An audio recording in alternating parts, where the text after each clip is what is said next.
નમસ્કાર. દિલ્હીમાં મોદી સરકાર લોકસભાની ચૂંટણી પહેલા આપેલા ઘણા વાયદાઓ પૂર્ણ કરી ચૂકી છે. એમાં રામ જન્મભૂમિ ઉપર રામ મંદિર નિર્માણની વાત હોય, જમ્મુ કાશ્મીરમાંથી આર્ટિકલ 370 ને દૂર કરવાની વાત હોય, એ વાયદાઓ પૂર્ણ થઈ ચૂક્યા છે. લોકસભાની ચૂંટણી પહેલા મોદી સરકાર વધુ એક વાયદો પૂર્ણ કરવા જઈ રહી છે અને આની ઘોષણા ભારતીય જનતા પાર્ટીના કદ્દાવર નેતા અને કેન્દ્રીય ગૃહમંત્રી અમિત શાહે કરી છે. કેન્દ્રીય ગૃહમંત્રી અમિત શાહે ઇટી નાવની ગ્લોબલ બિઝનેસ સમિટની અંદર કહ્યું છે કે ભારત સરકાર લોકસભાની ચૂંટણી પહેલા સિટીઝનશીપ એમેન્ડમેન્ટ એક્ટ એટલે કે CAA તેને લાગુ કરશે.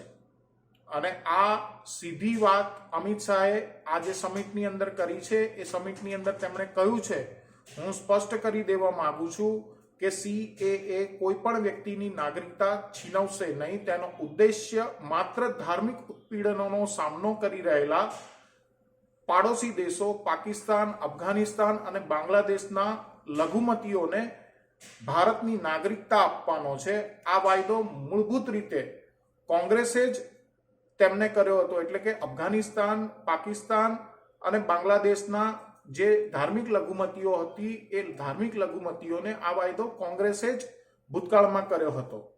તેમણે વિપક્ષ ઉપર મુસ્લિમોને ગુમરાહ કરવાનો આરોપ લગાવી અને એમ પણ કહ્યું છે, આપણા મુસ્લિમ ભાઈઓને CAA ને લઈને ગેરમાર્ગે દોરાઈ રહ્યા છે અને તેમને ભડકાવાઈ રહ્યા છે.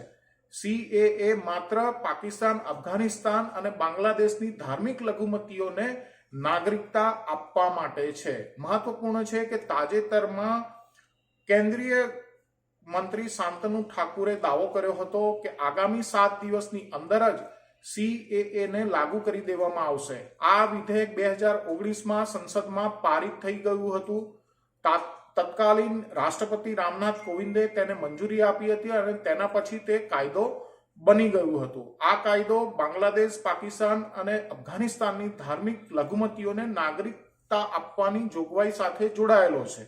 CAA પ્રમાણે 3 પાડોશી દેશોમાંથી આવેલી ધાર્મિક લઘુમતીઓને નાગરિકતા આપવામાં આવશે. જે લોકો 2014 સુધી કોઈ અત્યાચારને કારણે ભારત આવ્યા છે તેમને આ નાગરિકતા મળશે. તેમાં હિન્દુ, શીખ, બૌદ્ધ, જૈન, પારસી અને ખ્રિસ્તી પણ સામેલ હશે.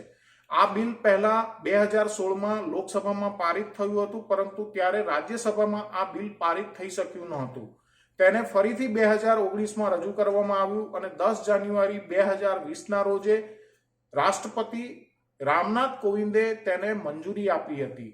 તે પછી 2 વર્ષ કોરોનાનો જે પ્રકોપ રહ્યો, એ પ્રકોપ વચ્ચે આ કાયદા હેઠળ 9 રાજ્યોના 30થી વધુ DM ને વિશેષાધિકાર પણ હવે આપવામાં આવશે. આનું નોટિફિકેશન બહાર પડશે. CAA નો મુદ્દો પશ્ચિમ બંગાળની વિધાનસભાની ચૂંટણીમાં પણ બહુ મોટો મુદ્દો બન્યો હતો, કારણ કે TMC અધ્યક્ષ અને પશ્ચિમ બંગાળના મુખ્યમંત્રી મમતા બેનર્જીએ પડકાર ફેંક્યો હતો કે CAA લાગુ નહીં થઈ શકે. અમિત શાહે ફરી એક વખત તાજેતરમાં નિવેદન કર્યું હતું કે CAA લાગુ થશે અને હવે ફરી એક વખત ઇટી નાવની ગ્લોબલ સમિટની અંદર અમિત શાહે સિટીઝનશીપ એમેન્ડમેન્ટ એક્ટ લાગુ કરવાની ઘોષણા કરી છે. અને આ ઘોષણા એ મમતા બેનર્જી સહિતના CAA નો વિરોધ કરનારા તમામ વિપક્ષી નેતાઓને એક બહુ મોટો સંદેશ છે અને તેની સાથે ભારતીય જનતા પાર્ટી તરફથી આપવામાં આવેલો એક વાયદો પણ પૂર્ણતા તરફ આગળ જઈ રહ્યો છે.